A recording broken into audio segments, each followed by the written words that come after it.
Hi guys, welcome to Hoops Junction. Today we're talking about the Eastern Conference Finals. Boston Celtics versus the Cleveland Cavaliers. Now, although the Boston Celtics are the number one seed, everybody has the Cavs winning and winning in grand fashion. And who could blame them? After the Cavs dismantled the Indiana Pacers and they also took care of the Toronto Raptors, you can't really bet against them. They're the defending champions. They're poised. They have a ton of rest, and the rest of LeBron James is a LeBron James that performs at optimal level. Now, we look at it from the Celtics perspective. They have Isaiah Thomas, who's clicking on all cylinders. They had a huge game 7 against the Washington Wizards, so nobody really picked them to win any of their series. Nobody picked them to win the Bulls series when they went down 2-0. Nobody really picked them to win the Wizards series. I didn't even pick them. So that's something to say for them where, don't count us out. I think the Cleveland Cavaliers are going to win this series in 5 games.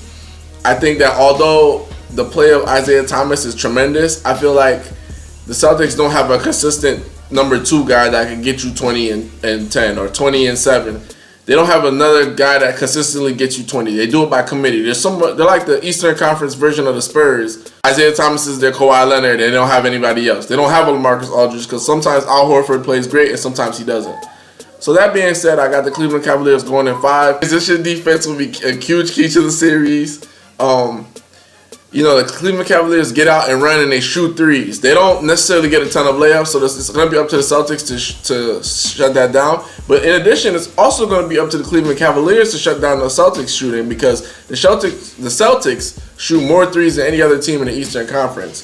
So even though Cavaliers shoot a high volume and they're like second highest field goal percentage during the regular season, Celtics actually have been taking more threes than anybody in the postseason. So that's going to be something to be said there. And so Cleveland is definitely going to have to reach out to those shooters and make sure to not give them any confidence. But when it boils down to everything, the Cavs have way more confidence. So even though Brad Stevens to me is a better coach, the Cavs have way too much talent. LeBron James is a coach on the court. He realizes all the mismatches. So, a lot of times, Tyronn Lue's not even going to have to do any X's and O's or call any plays because LeBron James is going to call that 1-5 pick and roll and get Al Horford in foul trouble. Or LeBron James is going to realize the switch on Isaiah Thomas. He's going to post him up a lot more. So Cleveland's going to do what the Wizards did not do, which is stick to the game plan, punish the Celtics playing small.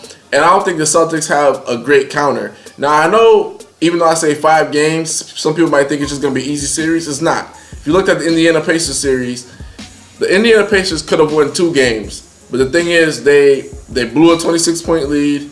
And they didn't play discipline down the stretch of game 1. So Cleveland has certain stretches where they don't play the best basketball. So it's not going to be an easy 5 games, in my opinion. It's going to be a dogfight because you got to look at Isaiah Thomas with his belief and just the tragedy how the Celtics have propelled themselves and they bounced back to go hard. But then look at the rest from the Cavs, the poise.